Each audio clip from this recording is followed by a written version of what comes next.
আওয়ামী লীগ যাওয়ার কারণে জনগণের কাছে এখন কিন্তু আর চ্যালেঞ্জটা নাই যে আওয়ামী লীগ ফিরে আসবে, আওয়ামী লীগ ক্ষমতায় আসবে।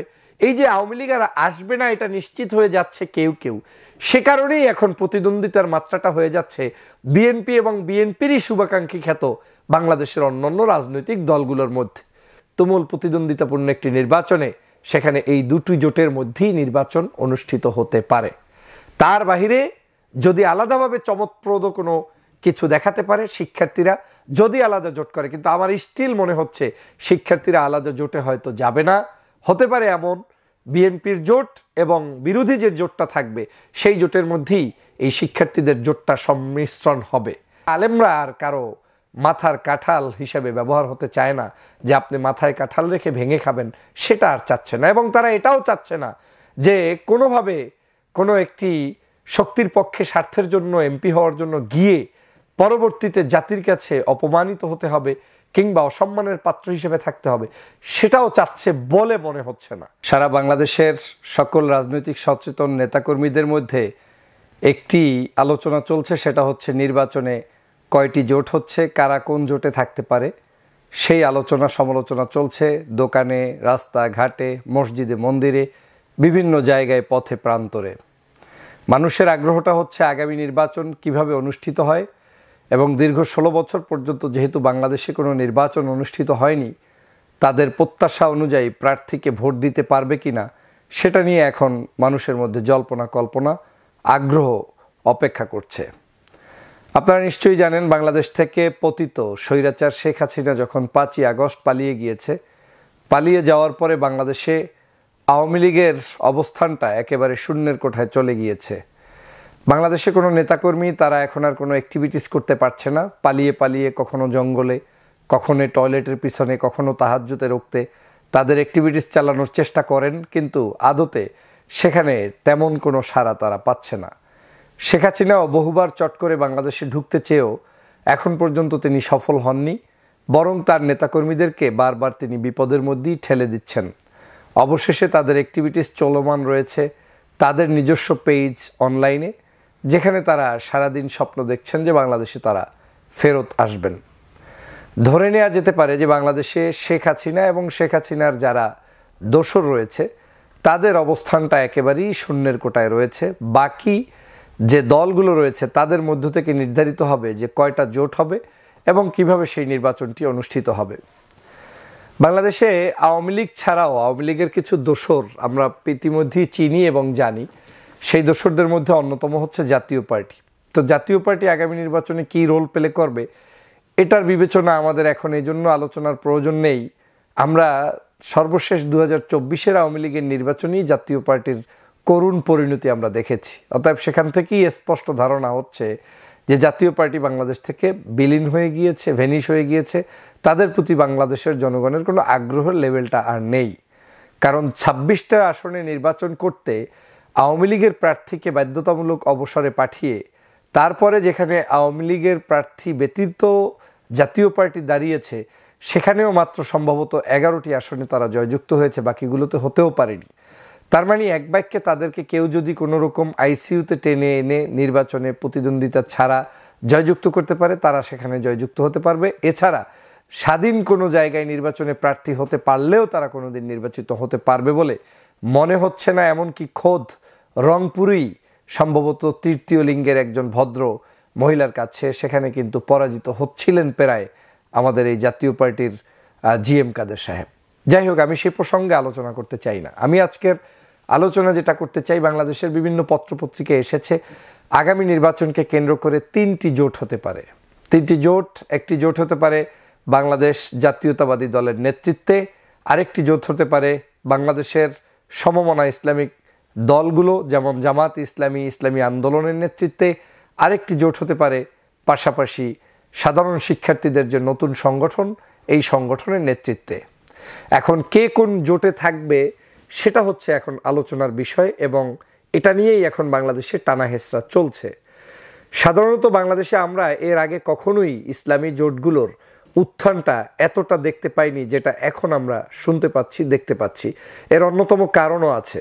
2001 সালে যখন নির্বাচন অনুষ্ঠিত হয় তখন সেই সময়ে সকলের আশা আকাঙ্ক্ষা আগ্রহের কেন্দ্রবিন্দু ছিল 4 দলীয় জোট, কারণ আওয়ামী লীগকে ঠেকাতে হবে। আওয়ামী লীগের ঠেকাতে গিয়ে আপনাকে সকল মানুষকে ইউনাইটেড হতে হবে, ঐক্যবদ্ধ হতে হবে, এবং সেই ঐক্যবদ্ধ চেতনায় বিএনপির নেতৃত্বে জামাত, তৎকালীন সময়ে ইসলামী ঐক্য জোট, তারপরে তাদের সাথে সংশ্লিষ্ট জাতীয় পার্টি, এরকম করে 4টা বিএনপি সহ 4টা দল সেখানে অংশগ্রহণ করে তারা সেখানে জোট করেছিল। পরবর্তীতে সেটা 14 দল, পরবর্তীতে আরও বড় দলে রূপান্তরিত হয়েছে। কিন্তু ওই 4 দলীয় জোটটাই ছিল মূলত 2001 সালের সবচেয়ে আকর্ষণ এবং কেন্দ্রবিন্দু আলোচনার জায়গা এবং জনগণের একটি আস্থার জায়গা। যারাই নারায়ে তাকবীরের পক্ষে ছিল তারাও 4 দলীয় জোটের পক্ষে ছিল, যারা এই ধর্ম এবং ইসলামের পক্ষে বেশিরভাগ ছিল তারা ম্যাক্সিমাম মানুষই ওই জোটের পক্ষে ছিল। কিন্তু আজকের যে সমস্যাটা তৈরি হয়েছে বাংলাদেশে, সেটা হচ্ছে শেখ হাসিনা পালিয়ে যাওয়ার পরে এখন আর সেই জায়গাটা নেই বলতে এখন আর সেই ঐক্য আপনি চাইলেও গড়ে দেয়া সম্ভব বলে মনে হচ্ছে না। যদিও আমি সবসময় ঐক্যের পক্ষে, আমি সবসময় চাই যে এই দলগুলোর মধ্যে অন্তত আন্ডারস্ট্যান্ডিং একটা ঐক্য হোক, কিন্তু সেটাও যে আদৌ কতটুকু হবে সেটা নিয়ে আজকের আলোচনা করছি। আমি যখন বিভিন্ন পত্রপত্রিকায় দেখলাম যে বাংলাদেশে 3টি জোট হতে পারে, আবার এমনও হতে পারে 2টো জোটের মধ্যেও সীমাবদ্ধ থাকতে পারে, সেক্ষেত্রে 3টে জোট হলেও হয়তো হতে পারে, 2টো জোট হলেও হতে পারে, কিন্তু এটা নিশ্চিত যে জোট হচ্ছেই, এবং 2টো জোট যে হচ্ছে সেটাও মোটামুটি নিশ্চিত। এজন্যই নিশ্চিত যে বাংলাদেশের সর্ববৃহৎ দল বাংলাদেশ জাতীয়তাবাদী দল, তার সাথে যারা শুভাকাঙ্ক্ষী হিসেবে কাজ করেছে দীর্ঘদিন পর্যন্ত, তার মধ্যে যারা ছোট ছোট দল আছে স্বভাবতই তারা চাইবেন সরকার গঠন করলে এমপি হতে, মন্ত্রী হতে, স্বার্থ সংশ্লিষ্ট জায়গাগুলোতে তাদের এখনই সুযোগ, যতটা সুযোগ তারা নিতে চায় সেটার জন্য এখনই বিএনপির সাথে থেকে তাদেরকে এগিয়ে যেতে হবে। তো সেই দৃষ্টিকোণ থেকে অনেকে হয়তো যারা মনে করছে যে বিএনপি একেবারে ক্ষমতার কাছে চলে গিয়েছে, সেই সকল পার্টিগুলো এই বিএনপির সাথেই থাকবে বলে আমার ধারণা। কিন্তু যারা আবার অন্য জায়গায় চিন্তা করছে যে সেই চেতনাটা হচ্ছে বিপ্লবী চেতনা, সেই চেতনাটা হচ্ছে সন্ত্রাস, চাঁদাবাজ, দুর্নীতিবাজ, কোনো ধরনের অসুন্দর কার্যক্রমের সাথে সম্পৃক্ত হতে চায় না, এবং ধর্মভিত্তিক কোনো বিষয়ে কটূক্তি কেউ করুক সেটা শুনতে চায় না, ধর্মীয় মানুষদেরকে নিয়ে একটা ঐক্যবদ্ধ প্ল্যাটফর্ম গঠন করতে চায়। আবার অনেকে আছে যে অনেক তো দেখেছি, 53 বছরের এই শাসন দেখেছি, সেই শাসন দেখেছি, নতুন কিছু শাসন ব্যবস্থা চায়।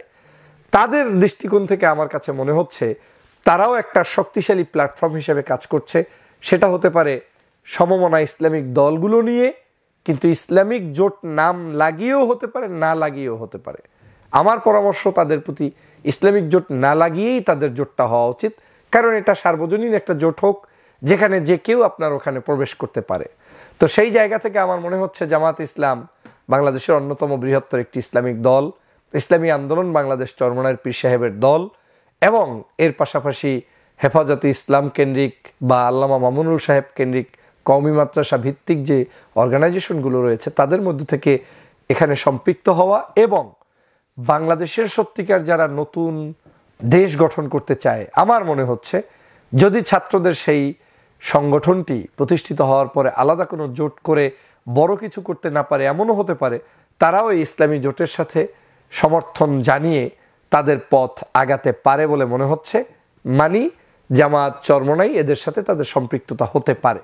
এটার দুই একটা গ্রাউন্ড আমার কাছে মনে হচ্ছে। এটা এজন্য যে যারা নতুন, তারা তো নতুন কথা বলেই রাষ্ট্র ক্ষমতায় আসতে চায়, দেশের জন্য, মানুষের জন্য, সন্ত্রাস, চাঁদাবাজ, নৈরাজ্য মুক্ত একটি দেশ গঠনের জন্য। তো তারা যখন কোনো একটি প্রকাশ্যে সংগঠিত হওয়া কোনো দলের, যাদের বিরুদ্ধে তারা এখন কথা বলছে, সেই সকল ব্যক্তিদের সাথে জোট করতে যাবে, তখন তাদের নৈতিকতার জায়গাটা প্রশ্নবিদ্ধ হতে পারে বলে মনে হচ্ছে। সে কারণে আমার ধারণা হয় তারা নিউট্রালি থাকবে, না হয় তারা বিএনপি জোটের বিরুদ্ধে যে জোট থাকবে সেই জোটের সাথে হয়তো থেকে জনগণকে বুঝাতে সক্ষম হবে যে আমরা দেশের কল্যাণে কাজ করতে চাই, দেশের জন্য আমাদের কাজ করতে হবে, এবং আমরা কোনো ধরনের হঠকারী সিদ্ধান্ত নিতে চাই না, আমরা চাই বৈষম্যহীন একটি সমাজ প্রতিষ্ঠা করতে। তো আপনি যেদিকেই যান না কেন জোট হচ্ছে, জোট এখন হবে। সেই জোটের লড়াইটা এখন বাংলাদেশে আগামী যে নির্বাচন হবে সেই নির্বাচনে দেখা যাবে যে কারা আসলে জয়যুক্ত হয়। বাংলাদেশে এত বড় নির্বাচনী চ্যালেঞ্জ পূর্বে কোনো দিন হয়েছে আমার দেখা নাই, কারণ পূর্বের নির্বাচনী চ্যালেঞ্জটা ছিল ডানপন্থী বামপন্থীদের চ্যালেঞ্জ। সবসময় আমি দেখেছি বিএনপি যতবার নির্বাচিত হয়েছে ডানপন্থীদের সহযোগিতায় নির্বাচিত হয়েছে। অস্বীকার করার কোনো সুযোগ নেই যে তাদের সাথে প্রত্যক্ষ কিংবা পরোক্ষ ডানপন্থীদের সমর্থন পুষ্ট হয়েই তারা ক্ষমতায় এসেছে। এবং আওয়ামী লীগ তারা তাদের ক্ষমতায় এসেছে হঠকারী বিভিন্ন সিদ্ধান্ত নিয়ে, বিদেশি বিভিন্ন চাল চালিয়ে এবং ক্ষমতার অপপ্রয়োগ করে তাদের দর্শনে বিশ্বাসী কিছু মানুষদেরকে নিয়ে তারা ক্ষমতায় এসেছে। কিন্তু যখন আওয়ামী লীগ হারিয়ে গিয়েছে, আর হারিয়ে গিয়েছে বলতে আমরা হারাইনি যে আমরা তাদেরকে আলমারির ভিতরে ঢুকিয়ে রেখেছি এমনটা নয়। আমরা আন্দোলন করেছি, সংগ্রাম করেছি, ছাত্র জনতা বিপ্লব করেছে, শেখ হাসিনা পালিয়ে গিয়েছে। এই পালিয়ে যাওয়ার পরে বাংলাদেশের নতুন রাজনীতিতে আওয়ামী লীগের অবস্থানটা কোথায় গিয়ে দাঁড়াবে সেটা বলা মুশকিল হয়ে দাঁড়িয়েছে। সে কারণে আজকের আওয়ামী লীগ যাওয়ার কারণে জনগণের কাছে এখন কিন্তু আর চ্যালেঞ্জটা নাই যে আওয়ামী লীগ ফিরে আসবে, আওয়ামী লীগ ক্ষমতায় আসবে। এই যে আওয়ামী লীগ আর আসবে না এটা নিশ্চিত হয়ে যাচ্ছে কেউ কেউ, সে কারণেই এখন প্রতিদ্বন্দ্বিতার মাত্রাটা হয়ে যাচ্ছে বিএনপি এবং বিএনপিরই শুভাকাঙ্ক্ষী খ্যাত বাংলাদেশের অন্যান্য রাজনৈতিক দলগুলোর মধ্যে। তো স্বভাবতই যারা একটু সৎ চিন্তার কথা বলবে তিনি একটা জোট পছন্দ তার মতো করে করবে, আর একজনে তার আদর্শের ভিত্তিতে তিনি আর একটা জোটের পছন্দ করবে। এই দুটো গোষ্ঠী মন্দের ভালোর মধ্যে কিংবা ভালোর মধ্যে তাদের নিজেদের মধ্যেই এখন প্রতিদ্বন্দ্বিতাপূর্ণ একটা অবস্থান ক্রিয়েট হয়েছে এবং হবে। এবং সর্বশেষ আমার কাছে মনে হচ্ছে তুমুল প্রতিদ্বন্দ্বিতাপূর্ণ একটি নির্বাচনে সেখানে এই দুটি জোটের মধ্যেই নির্বাচন অনুষ্ঠিত হতে পারে। তার বাহিরে যদি আলাদাভাবে চমৎপ্রদ কোনো কিছু দেখাতে পারে শিক্ষার্থীরা যদি আলাদা জোট করে, কিন্তু আমার স্টিল মনে হচ্ছে শিক্ষার্থীরা আলাদা জোটে হয়তো যাবে না। হতে পারে এমন বিএনপির জোট এবং বিরোধী যে জোটটা থাকবে সেই জোটের মধ্যেই এই শিক্ষার্থীদের জোটটা সম্মিশ্রণ হবে এবং তারা সেটা করবে। বাংলাদেশে আরেকটি জিনিস তৈরি হয়ে গিয়েছে, সেটা হচ্ছে আলেমরা এখন ঐক্যবদ্ধ হয়ে গিয়েছে। আমি বাংলাদেশে আসার পরে যতগুলো জায়গায় সফর করেছি, দেখেছি, ঘুরেছি, প্রত্যেক আলেমের মতামত একেবারেই পার্সোনালি নেওয়ার চেষ্টা করেছি। শত মতদ্বৈততা অনৈক্য থাকার পরেও তাদের ভিতরে একটি জিনিস জাগ্রত হয়েছে, সেটা হচ্ছে ঐক্য চায়। তারা আলেমরা আর কারো মাথার কাঁঠাল হিসেবে ব্যবহার হতে চায় না, যে আপনি মাথায় কাঁঠাল রেখে ভেঙে খাবেন, সেটা আর চাচ্ছে না। এবং তারা এটাও চাচ্ছে না যে কোনোভাবে কোনো একটি শক্তির পক্ষে স্বার্থের জন্য এমপি হওয়ার জন্য গিয়ে পরবর্তীতে জাতির কাছে অপমানিত হতে হবে কিংবা অসম্মানের পাত্র হিসেবে থাকতে হবে, সেটাও চাচ্ছে বলে মনে হচ্ছে না। কিন্তু তারপরেও শেষ বলতে তো কোনো কথা নেই, রাজনীতিতে মারপ্যাচ থাকবেই এবং রাজনীতিতে সত্য মিথ্যার মিশ্রণ এগুলো আমাদের সামনে স্পষ্ট হবেই। আমাদেরকে অপেক্ষা করতে হবে আগামীর রাজনীতিতে আসলে কোন জোট কিভাবে আসছে, কোন জোটের কি অবদান, কোন জোট কিভাবে কাজ করছে। তবে এটা স্বীকার করতে হবে বাংলাদেশে হাসিনা বিরোধী সকল শক্তিগুলিরই বাংলাদেশ বিনির্মাণের জন্য কম বেশি অবদান রয়েছে, ত্যাগ রয়েছে। যেমন বিএনপির দেশনেত্রী বেগম খালেদা জিয়ার ত্যাগের সাথে, তারেক রহমানের ত্যাগের সাথে আপনি বিএনপির শত হাজার নেতাকর্মীকে মিলালে পারবেন না। ঠিক তেমনি জামাত ইসলামের নেতাকর্মীরা যেভাবে ফাঁসির কাষ্ঠের রশিতে ঝুলে তারপরে তাদেরকে হত্যা করা হয়েছে, তাদের ত্যাগ অস্বীকার করতে পারবেন না। ছাত্র জনতাকে 24-এর অভ্যুত্থানে তাদেরকে যেভাবে হত্যা করা হয়েছে, তাদের ত্যাগ অস্বীকার করতে পারবেন না। এভাবে করে প্রত্যেকেই এক বাক্যে আওয়ামী লীগের দোসর ছাড়া যারাই আছে তারাই কিন্তু আমাদের দেশপ্রেমিক এবং দেশের নাগরিক। আমার বিশ্বাস আমাদের এই দেশ সরকারি দল হোক, বিরোধী দল হোক কিংবা সরকারের মধ্যেও যারা যাবে, তারা বিএনপি নাম দিয়ে হোক কিংবা জামাত জোট নাম দিয়ে হোক, তারাই আমাদের দেশপ্রেমিক, তারা আমাদেরই মানুষ, তারা শেখ হাসিনা বিরোধী শক্তি এবং তারাই আগামীর বাংলাদেশ গঠন করবে। অতএব এই জোটগুলোর প্রতি শুভকামনা আমার থাকবে। আমার বিশ্বাস জোটগুলো দেশের জন্য, ধর্মের জন্য, মানবতার জন্য, দেশের মানুষের জন্য কল্যাণকর ভূমিকা পালন করবে, সেটাই প্রত্যাশা। আল্লাহ হাফেজ।